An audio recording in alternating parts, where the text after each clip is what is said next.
नाज़रीन, पाकिस्तान के अंदर इस वक्त जो हुकूमत है उसके अंदर प्राइम मिनिस्टर हैं, सदर हैं, इस तरह वज़ीर आला हैं, बहुत सारे लोग हैं जो बहुत ही काबिल हैं। लेकिन ये जो दो लोग हैं ना, इनकी कोई मिसल नहीं है। इनको तो आप हर अवार्ड से नवाजें। इनके बारे में खैर आपको पता है कि एक पीटीआई के रहनुमा हैं, उन्होंने कुछ गलत अल्फाज भी इस्तेमाल किए थे, कोई पेशाब वगैरह का जिक्र किया था।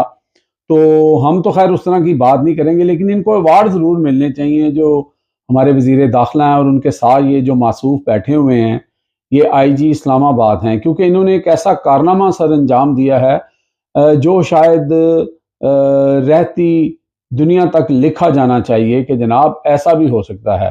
ये हम आपको एक तस्वीर दिखा रहे हैं।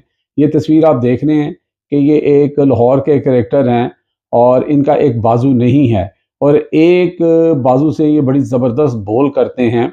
अब आप अंदाज़ा ज़रा करें कि यही करैक्टर जो हैं, अगर आप इनके हाथ में गुलेल दें और इन्हें कहें कि आपने उसमें वो जो कंचा होता है वो डाल के तो आपने निशाना लेके मारना है, तो क्या वो गुलेल को खींच सकेंगे? क्योंकि वो दोनों हाथों के फोर्स से चलती है। जनाब, हमारी इस्लामाबाद की पुलिस ने और हमारे ये जो मोहसिन नकवी साहब हैं, इन्होंने एक हैदर खान नामी एक शख्स के खिलाफ पर्चा दर्ज किया। वो भी यानी कि वो जो दहशत गर्दी का पर्चा ये सब लोगों पे इन्होंने किया है। एक और बच्चा भी हम आपको साथ दिखा रहे हैं, उसकी सिर्फ तस्वीर दिखा रहे हैं। ये 10 साल का पठान बच्चा है जो डी चौक में इमरान खान के प्रोटेस्ट में आया था। इसके ऊपर भी दहशत गर्दी का पर्चा है। चलें, ये भी कारनामा इन्होंने कर लिया, लेकिन उस हैदर खान के खिलाफ जो पर्चा दर्ज किया कि जनाब इसने पुलिस के ऊपर गुलेल के साथ जो है वो हमला किया और इससे गुलेल और वो जो बंटे होते हैं कंचे जिनको हम कहते हैं वो बरामद हुए हैं। तो जब जज साहब के सामने हैदर खान को पेश किया गया तो हैदर खान का सिर्फ एक बाजू था, यानी उसके जिस्म पे एक बाजू था। हादसाती तौर पर या जिस वजह से भी उसका बाजू जिस्म से कट चुका था और ये भी बताया जा रहा है कि वो बेचारा कोई मजदूर आदमी था।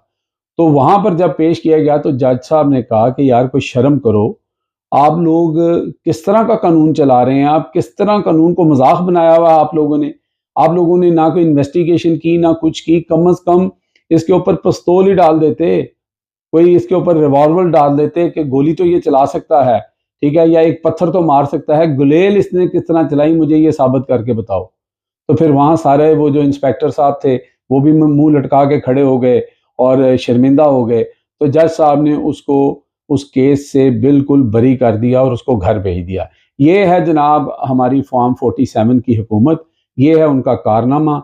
और ये कहते हैं लोगों को, दूसरे सूबे के लोगों को हम अटक से नहीं गुजरने देंगे, हम यहाँ से नहीं गुजरने देंगे। औकात इनकी ये है कि एक माजूर शख्स जिसका एक बाजू नहीं है उसके ऊपर गुलेल का जो है वो मुकदमा दर्ज कर दिया है। ये छोटे छोटे मासूम बच्चे आप देख रहे हैं। मुझे तो लगता है कि इस्लामाबाद पुलिस और मोहसिन नकवी साहब इनको भी ढूंढ रहे होंगे कि जनाब इनके ऊपर भी गुलेल चलाने के इल्ज़ाम में दहशत गर्दी का पर्चा दिया जाए। फिटे मुंह ऐसी हुकूमत चलाने के ऊपर।